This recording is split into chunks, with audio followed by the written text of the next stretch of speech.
Belvidere 1967 tornado.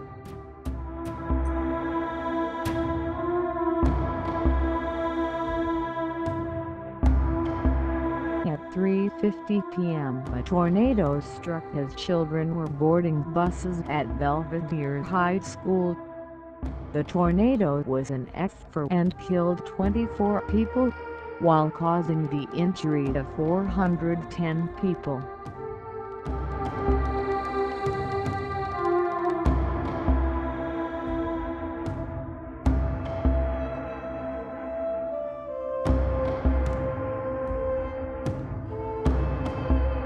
My brother Bruce was killed at age 13.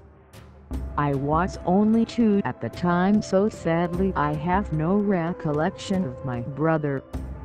P.A.M. Lindley.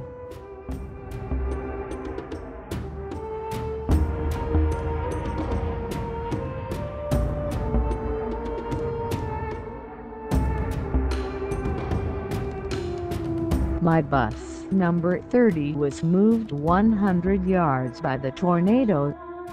I was wedged under a seat, my shirt soaked red with blood. I saw one little body half buried in the mud.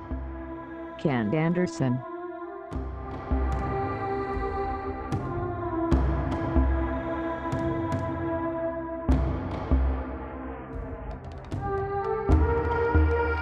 It destroyed 127 houses and damaged 327 other homes. The tornado went as far as 25.5 miles.